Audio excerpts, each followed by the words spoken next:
Yo guys, and welcome back to the channel. Today it is Manchester United versus Aston Villa prediction time. Before I get into it, make sure you guys drop a like, subscribe if you're new, and hit the bell to start today of all future uploads, because yesterday's video was obviously the final episode of The Forest. There's one more Forest video coming out, and you'll see what that is either tomorrow or the next day. We'll find out, but that will be out soon, and after that, a new series is coming to the channel. Haven't 100% confirmed what that will be yet, but stay tuned to find out what it is, because I'm excited. I hope you guys will be too. But you can see the team here, starting at just showing the team straight away of who I think we're going to start.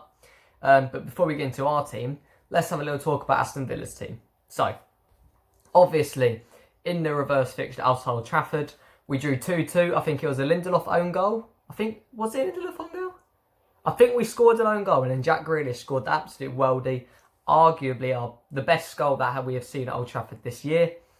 But, you know, he'll be our player next year anyway, so don't matter. I'm joking. Well, he might be. You never know, to be fair. Football's mad, eh? But, yeah, obviously, they've got some decent players. They held us to a 2-2 draw last time. And I don't think it's going to be as easy as a game that people are making out. We are absolutely flying. You could argue we're in the best form of any team in England. And I feel like you can make a strong argument for that. However, Aston Villa are fighting for their life to stay in this division. I don't reckon it's going to be like a 3-0, 4-0 that everyone's predicting. I do think it might be like a 1-0 or a 2-0, maybe a 2-1. But it will be a cagey 1-0 or 2-0. Like, we might get put under the cosh a little bit and get like a lucky counter-attack or something. And that doesn't mean we've played bad. Like, if we can come out of this win, and we have played bad, and we get the win, that shows improvements that we can actually do that now. But we hope we can obviously smash them 4-5-0.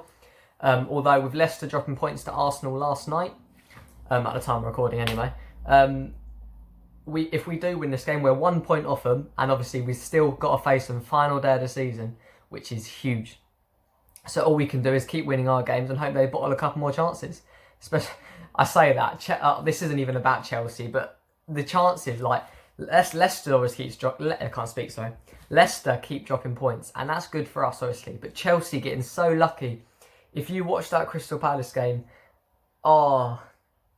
it's so sad because after that Zaha goal, Palace destroyed them. But that's just going to get me annoyed. So we're not going to talk about that. We're talking about Villa and United, like we're meant to be. Going on for a little tangent there, but yeah. I do reckon it's going to be a tricky game. Obviously, like I said, Villa's got some decent players. They do have Jack Grealish, like I said. He is probably going to be the main focal point from tomorrow, and what most of the attention is going to be on, let's be honest, of all the speculation that he's coming here next year. He probably will be the most looked at player on the pitch, even with all the United boys. They've got Samatta, that striker's doing all right. They've got John McGinn, Scottish international, who's playing well.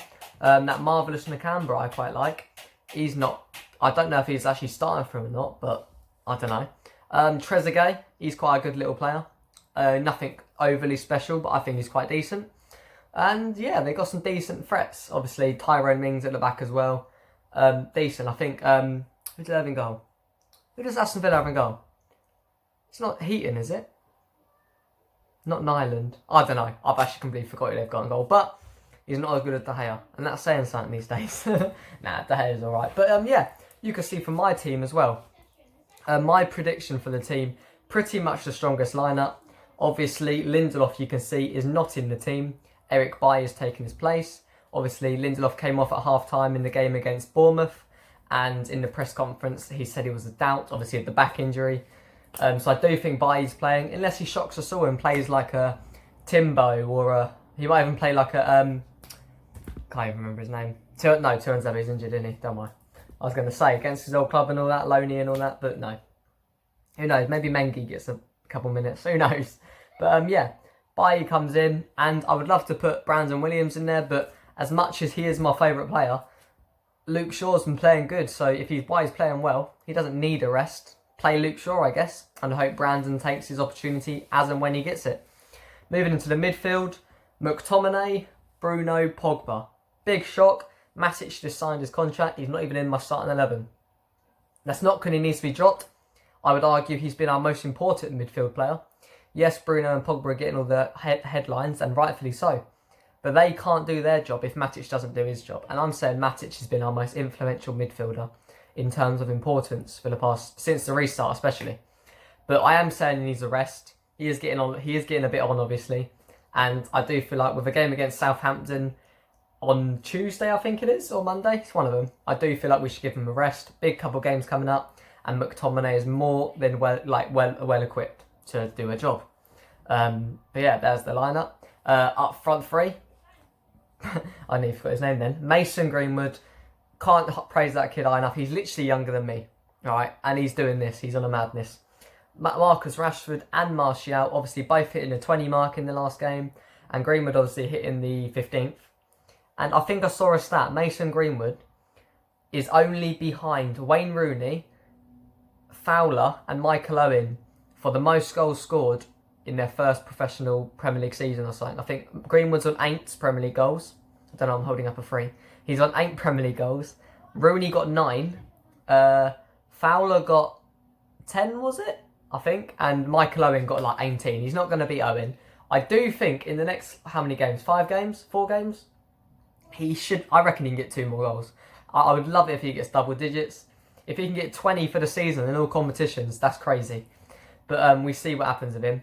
People were banging on about not trying to praise him, put pressure on him and all that. But mate, he thrives under pressure. Like, this kid is, I can say that he's younger than me. He's going to be, I honestly believe he is going to be our next Wayne Rooney. And I know it's like, oh, that's not much big of a shout, is it? Bloody, everyone's banging on about him lately. Where were you? I've seen him in the youth academy. Literally, I watch like 70% of the youth academy games whenever I can. Like, he is class. Like, I think he got like, what, 40 goals in like 30 appearances in the academy or something like that. I might be making that up.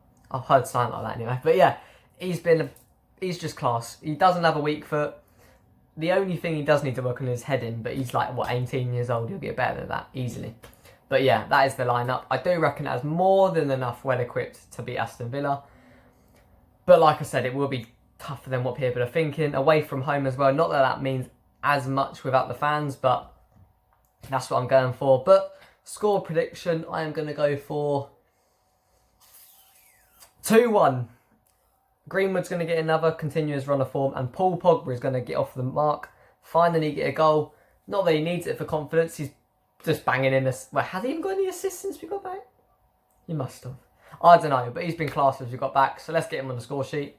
Maybe, yeah, Greenwood and Pogba's going to score, and I reckon one of their strikers, like a Samatta's going to score for Villa. 2-1, that's my guess, and I'll take that. Take us 1 point behind Leicester, and that's that. Not the longest prediction today. Sorry if it looks rushed or poor quality. I don't intend it to. But yeah, I do have to record something else in a second, and you should see it. I'm hoping you'll see that tomorrow, but more than likely you'll probably see it Friday, and that'll be the last Forest episode. It's not even going to be an episode technically. You'll see what it is. I'm not going to tell you. It's not a huge surprise. You'll know. You'll probably seen it already, but I'm excited for it, so I hope you guys are too.